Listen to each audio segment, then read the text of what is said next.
the lovely Mummysaurus, which is a channel that we love and who support us as well. They asked us the question of what did we want to be when we were younger? And so I thought we would answer that for you today, and I thought it was super cool because I learned something new about my husband today. What did you want to be when you grew up?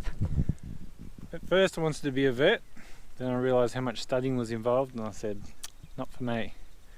So then I loved cars, and I wanted to be a panel beater. And then what happened? And then I did my apprenticeship and I enjoyed working on cars, and then it changed to replacing parts rather than fixing them, just the way the insurance game and everything goes these days, and I lost interest. And then I suppose I'm back here on the farm now with animals. When I was a little girl, I wanted to be a doctor. And then I realised that I don't like blood and guts and can't do vomit.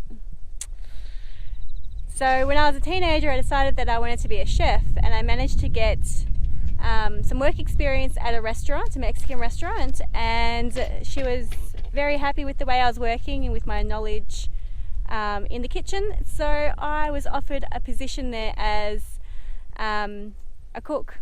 I would help with meal prep during the day if I had a day off, or before work, before my shift started, dinner shift started. And then I would cook and plate up, and at the end of the day I would wash dishes. So that was my first job, but the pay was shocking. I was getting $5 an hour and our minimum wage was well above that, especially even at my age. So I decided to quit, and I continued on in the food industry, but it was more takeaway and service and that sort of stuff. I had intended to be a chef, but I knew that I wanted a family one day, and night shift wasn't going to work with that dream. When I decided that I didn't want to be a chef, I did a lot of exploring, and I looked into a heap of careers that I thought I might enjoy. And a few more of them were natural medicine or naturopathy, which I'm still very passionate about now. Natural medicine is my go-to. I will always go the natural route before I go see a doctor, and we haven't seen doctors apart from Paul's injury and a couple of stitches for my oldest son, we haven't seen a doctor in years.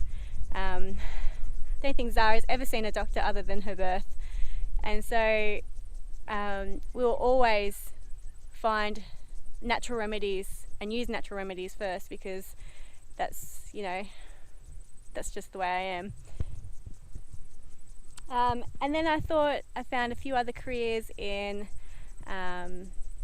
animal husbandry, but I wasn't studying the science subjects that I needed to go into further study for that. So I decided not to do that. Science isn't really my thing, but I ended up falling back on my love for hospitality. So I decided that maybe I would go to uni and I'll study hospitality and event management. And at a uni level, I found it incredibly boring. The theory of hospitality is dry. I love the practical side of it, but the theory was sucking the life out of me. So I changed, and I studied a Bachelor of Business, majoring in applied economics and international trade. But I decided that wasn't for me once I graduated. I started trying for a family as soon as I graduated from uni. So I never really entered the workforce using my degree. And to be honest, economics and trade and all that sort of stuff, it really goes against all my ethical beliefs now, supporting local industry and not buying into consumerism. So that's where this lifestyle comes in. Growing and eating organic, slow food, local food, organic, and as highly nutritious as possible. So this is our goal now, this is our dream, is to make the farm work not only for our family but to create a business out of this eventually, hopefully, where we can sustain the running costs of a farm, because farms are expensive. If you can't provide your own feed for your animals, it's expensive. But we hope to kind of break even and cover our living costs here eventually. So we're just putting all the systems in place. As you can see, we have a whole menagerie of animals and crops and that sort of stuff. So we're going to start small and hopefully create a smaller income and then go bigger eventually. Not large scale farming, we're not interested in that. We always want to be small scale, but kind of doing what we do for us but on a bigger note for a few more families, and hopefully that works out. We'll see how we go, but that's part of the adventure, and hopefully you guys will follow along on that.